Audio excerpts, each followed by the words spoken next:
ಎಲ್ರಿಗೂ ನಮಸ್ಕಾರ. ಮತ್ತೊಮ್ಮೆ ಎಜುಕ್ರಿಯೇಟಿವಿಟಿ ಯೂಟ್ಯೂಬ್ ಚಾನಲ್ಗೆ ಸ್ವಾಗತ ಸುಸ್ವಾಗತ. 2026 ಮತ್ತು 27ನೇ ಸಾಲಿನೊಳಗೆ ಒಂದು ವರ್ಷದ BEd ಕೋರ್ಸ್ ಮತ್ತು MEd ಕೋರ್ಸ್ ಪ್ರಾರಂಭ ಆಗ್ತದೆ ಅಂತ ಅನೇಕ ವಿದ್ಯಾರ್ಥಿಗಳು ಗೊಂದಲಕ್ಕೀಡಾಗಿದ್ರು. ಇದ್ರ ಬಗ್ಗೆ ನಿಮ್ಗೆ ಗೊತ್ತಿರುವಂಥ ಮಾಹಿತಿಯನ್ನು ಹಂಚ್ಕೊಳ್ಳಿ ಅಂತ ಹೇಳಿದ್ರು. ಸೊ ಹೀಗಾಗಿ ವಿಡಿಯೋನ ಮಾಡ್ತಾ ಇದ್ದೀನಿ. ನಿಜವಾಗ್ಲೂ ಹೇಳಬೇಕಂದ್ರೆ 2014 ಒಳಗಡೆ ಇವಾಗೇನು 2 ವರ್ಷದ BEd ಕೋರ್ಸ್ ಇದೆ, MEd ಕೋರ್ಸ್ ಇದೆ. 2014ರಲ್ಲಿ 1 ವರ್ಷದ BEd ಕೋರ್ಸ್ ಇತ್ತು ಅಂತ ನಾವು ಹೇಳ್ಬೋದು. NCTE national council for teacher education ಈ ಸಂಸ್ಥೆ ಏನು ಮಾಡ್ತೈತಿ ಅಂತಂದ್ರೆ, ಸೊ ಎಸ್ಪೆಷಲಿ ಶಿಕ್ಷಕರ ಒಂದು ತರಬೇತಿಗೋಸ್ಕರ ಕೋರ್ಸ್ ಎಷ್ಟು ವರ್ಷದಿರಬೇಕು, ಹೇಗಿರಬೇಕು ಮತ್ತು ಯಾವೆಲ್ಲ ಅಂಶವನ್ನು ಹೊಂದಿರಬೇಕಂತ ಕಂಟ್ರೋಲ್ ಮಾಡ್ತೈತಿ.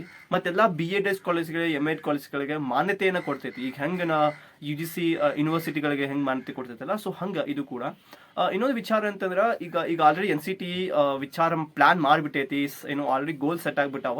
2026 ಮತ್ತು 27ನೇ ಸಾಲಿನೊಳಗೆ ಅಗೇನ್ ಮತ್ತೊಂದ್ಸಲ ರೀಇಂಟ್ರೊಡ್ಯೂಸ್ ಮಾಡಕ್ಕೆ ಹೊಂಟಾರ 1 ಇಯರ್ BEd ಕೋರ್ಸ್ ಮತ್ತು 1 ಇಯರ್ದ MEd ಕೋರ್ಸನ್ನು.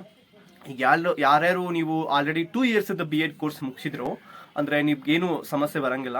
ಆಮೇಲೆ ಈಗ ಯಾರು ಆಲ್ರೆಡಿ ಪ್ರೆಸೆಂಟ್ ಆಗಿ ನೀವು 2 ಇಯರ್ಸ್ದ BEd ಕೋರ್ಸನ್ನು ಮಾಡ್ತಾ ಇದ್ರಲ್ಲ, ಸೊ ನೀವು ಕೂಡ ಯಾವುದೇ ಗೊಂದಲಕ್ಕೆ ಈಗ ಈಡಾಗುವಂಥ ಅವಶ್ಯಕತೆ ಇಲ್ಲ. ಯಾಕಂದ್ರೆ ನೀವು ಮಾಡ್ತಾ ಇದ್ದೀರಿ ಅಂತಂದ್ರೆ ಸೊ ದಯವಿಟ್ಟು ಕಂಟಿನ್ಯೂ ಮಾಡಿ, ಅದು ನಿಮಗೇನು ಸಮಸ್ಯೆ ಆಗಲ್ಲ. ಅಂದರೆ ಮುಂದಿನ ವರ್ಷದಿಂದ 2026 ಮತ್ತು 27ನೇ ಸಾಲಿನಿಂದ ಈಗ ಇರುವಂತಹ 2 ವರ್ಷದ BEd ಕೋರ್ಸ್ 1 ವರ್ಷದ BEd ಕೋರ್ಸ್ ಆಗಲಿದೆ. ಅದಕ್ಕೆ ನಾವೆಲ್ಲ ಕೂಡ ಬದಲಾವಣೆ ಆಗಬೇಕಾಗಿದೆ. ಸೊ ಶೈಕ್ಷಣಿಕ ಒಂದು ವಿಚಾರ ಅಂತ ಬಂದಾಗ ಕಾಲಕ್ಕೆ ತಕ್ಕಂತೆ ಬದಲಾವಣೆಗಳು ಆಗಬೇಕಾಗ್ತೈತಿ. ಯಾಕಂತಂದ್ರೆ ಶಿಕ್ಷಣ ಅನ್ನೋದು ನಿಂತ ನೀರೆಲ್ಲ ಹರಿಯುವ ನೀರು ಆಗಬೇಕು. ಆಮೇಲೆ ಸದಾಕಾಲ ಇಲ್ಲಿ ಚಲನೆ ಆಗ್ತಾ ಇರಬೇಕು, ಪರಿವರ್ತನೆ ಆಗ್ತಾ ಇರಬೇಕು. ಅಂದಾಗ ಮಾತ್ರ ನಾವು ಪರಿವರ್ತನೆ ಆದಾಗ ಮಾತ್ರ ಶಿಕ್ಷಕರು ಯೋಗ್ಯರಾಗಬಲ್ಲರು ಅಂತ. ಸೊ ಹೀಗಾಗಿ ಅನೇಕ ಉದ್ದೇಶಗಳು ಅದಾವ. ಈಗ ಆಲ್ರೆಡಿ ಸೆಟ್ ಕೂಡ ಆಗಿದೆ.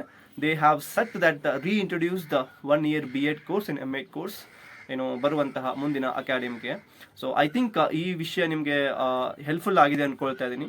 ನೀವೇನಾದರೂ ಫಸ್ಟ್ ಟೈಮ್ ಎಜುಕ್ರಿಯೇಟಿವಿಟಿಗೆ ಭೇಟಿ ಕೊಡ್ತಾ ಇದ್ರಾ, ಅಥವಾ ನೀವೇನಾದ್ರು ಸಬ್ಸ್ಕ್ರೈಬ್ ಮಾಡದೇ ಇದ್ರಾ, ಈ ಕೂಡಲೇ ಸಬ್ಸ್ಕ್ರೈಬ್ ಮಾಡ್ಕೊರಿ. ಮುಂಬರುವ ಅಪ್ಡೇಟ್ಸ್ಗಳಿಗೆ ನೀವು ಸದಾ ನೋಟಿಫೈ ಆಗಿರಿ ಅಂತ ಹೇಳ್ತಾ ವಿಡಿಯೋನ ಎಂಡ್ ಮಾಡ್ತಾ ಇದ್ದೀನಿ. Have a nice day. Bye.